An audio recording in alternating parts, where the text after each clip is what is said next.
আসাদুজ্জামান খান কামাল হচ্ছে বাংলাদেশের কসাই, বুচার অব বাংলাদেশ। সাবেক স্বরাষ্ট্রমন্ত্রী আসাদুজ্জামান খান কামাল বাংলাদেশের কসাই বললেন প্রধান উপদেষ্টা প্রেস সচিব শফিকুল আলম। ক্ষমতাচ্যুত আওয়ামী লীগ সরকারের স্বরাষ্ট্রমন্ত্রী আসাদুজ্জামান খান কামালকে বাংলাদেশের কসাই বলে অভিহিত করেছেন প্রধান উপদেষ্টার প্রেস সচিব শফিকুল আলম। সম্প্রতি ইন্ডিয়ান এক্সপ্রেসকে দেওয়া এক সাক্ষাৎকারে আসাদুজ্জামান খান কামাল বাংলাদেশে জুলাই আগস্টে ঘটে যাওয়া আন্দোলন, সে সময় তার এবং তৎকালীন সরকারের অবস্থান সহ নানা বিষয়ে কথা বলেন। ওই সাক্ষাৎকারে কামাল দাবি করেন বাংলাদেশে যৌথ অভ্যুত্থান ঘটানো হয়েছে, ইসলামী উগ্রবাদ ও সেনাবাহিনীর যৌথ অভ্যুত্থান। সংবাদ সম্মেলনে এ বিষয়ে জানতে চাওয়া হলে প্রেস সচিব বলেন আসাদুজ্জামান খান কামাল হচ্ছেন বাংলাদেশের কসাই। দেশে যে ছোট ছোট বাচ্চা, ছেলে মেয়ে, শিক্ষার্থী, শ্রমিক, রিকশাওয়ালাদের নির্দয়ভাবে খুন করা হয়েছে তাদের অন্যতম কসাই হচ্ছেন উনি। তিনি বলেন তাকে যারা প্ল্যাটফর্ম দিচ্ছে, নিউজ যারা করছে তাদের মানটা বোঝেন,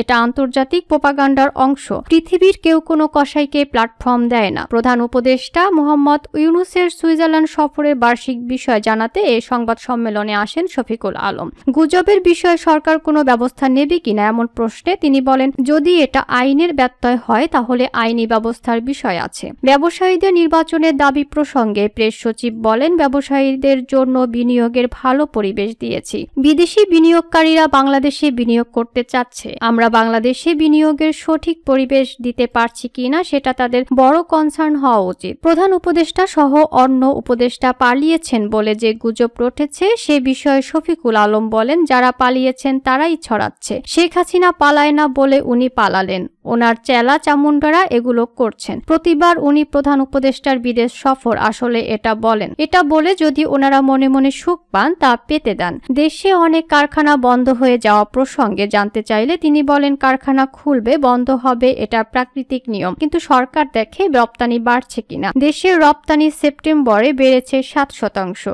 অক্টোবরে 16 বা 18%, নভেম্বরে 22%, ডিসেম্বরে 18%-এর মতো। তিনি বলেন আমাদের প্রবৃদ্ধি সেই রকম আছে। রপ্তানি বৃদ্ধি মানে হচ্ছে নতুন কর্মক্ষেত্র তৈরি হওয়া। বন্ধ হওয়া কারখানার মালিকদের বিষয়ে তিনি বলেন তাদের বেশিরভাগ মালিক পালিয়ে গেছেন, পুরো দায়টা আমাদেরও উপর দিয়ে গেছেন। ব্যাংক থেকে যা যা ছিল তা চুরি করে পালিয়ে গিয়ে বেতন না দিয়ে মজা দেখতেছেন। ভাঙচুর করা হচ্ছে 2-3টা কারখানা মিলেই। বাংলাদেশের অর্থনীতিতে তাদের অবদান খুবই সামান্য, একদমই কিছুই না। রপ্তানি তথ্যে সরকার কারসাজি করছে না জানিয়ে শফিকুল আলম বলেন শেখ হাসিনার আমলে রপ্তানির তথ্য কারসাজি করা হয়েছিল, এটা ওই সময় রিপোর্ট হয়েছিল।